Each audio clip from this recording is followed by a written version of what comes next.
The way that we ensure that the staff get the best learning is through, there's a parallel process. There's an induction, obviously, that covers mandatory training requirements around sort of moving, handling and health and safety and bits and bobs.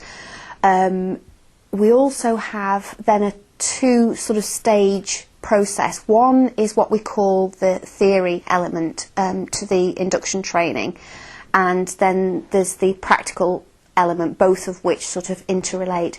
The theory element really is around a training portfolio that the nurse facilitator and I wrote together, and that includes 12 units. There is a progression through the training portfolio, beginning with the stuff around sort of supporting Mitchell, you know, who he is as a person, who we are as a family, what people need to know about us in order to be able to support him and to support us as a family. Moving through sort of visual impairment, communication, and then gradually sort of moving towards the very technical knowledge that is required in order to support him. The way that the training portfolio is organised as well is that it's very much written with Mitchell at the centre. There is the core theory that anybody who would support somebody with a trachea, say, would need to know, but then it's also very personalised as well. So in other words, we were able to sort of meander down certain avenues that were very sort of specific to Mitchell, which helps create a very detailed picture of his, generally around the sort of health needs more within the training portfolio. It's sort of quite a theoretical document. Also inviting people to reflect at the end of each unit, and there are a number of revision questions. It isn't about sort of getting it right or getting it wrong. It really is just an opportunity for people to test out their knowledge, and also as a sort of discussion area for the nurse facilitator to talk through.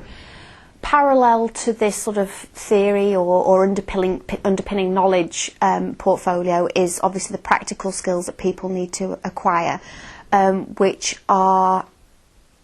they learn through shadowing either the nurse facilitator or a senior member of staff. They begin obviously by just observing everything, and there is actually a 4-stage, which I haven't got to hand, but it begins by sort of just observing. Then the nurse facilitator demonstrates a particular skill.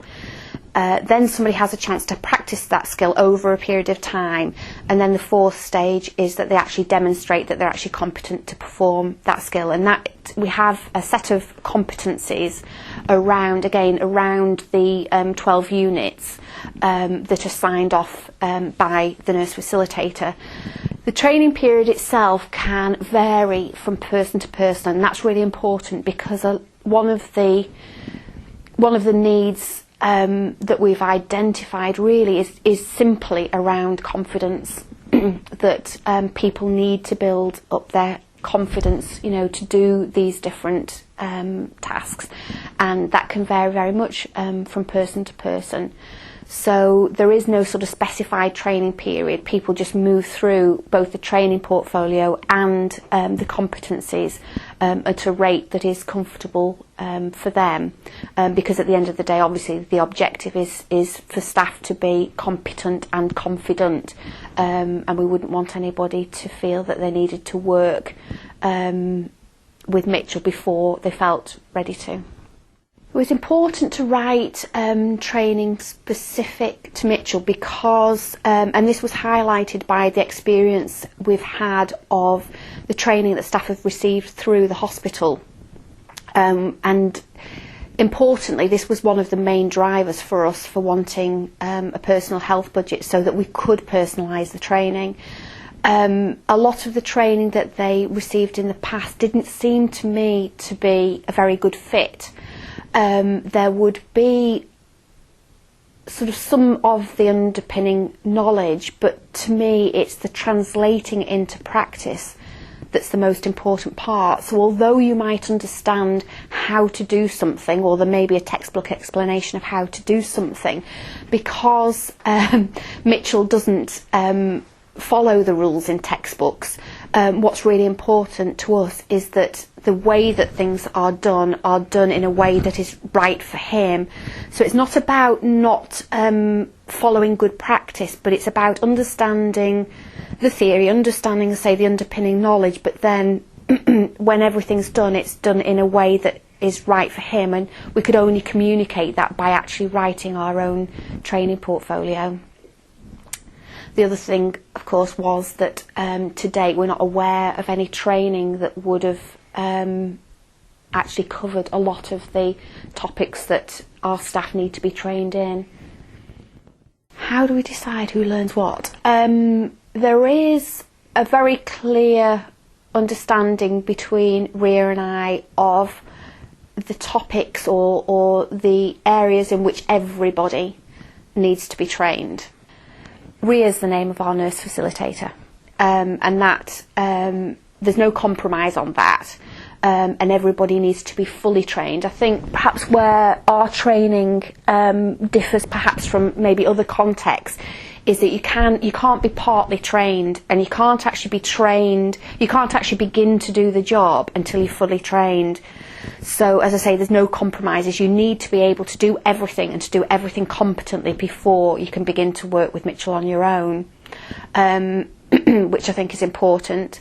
From that point, it's then about people's own development, recognising that there is a danger, I suppose, of people only working with one person, that perhaps they might become complacent, they might become bored. So it's about recognising that each individual person needs to enjoy what they're doing and be stimulated in their work, so creating opportunities for people to follow areas of interest for them. There's also, some people have been doing the job for a long time, so I say there's a requirement to offer them new opportunities. There's also a sort of an issue that's very relevant around people with life-limiting conditions. What we're aware of is that Mitchell has a life-limiting condition, and if something happens to him, we want to make sure that our staff are skilled and equipped to enter the workforce and to support somebody else. So that's really important.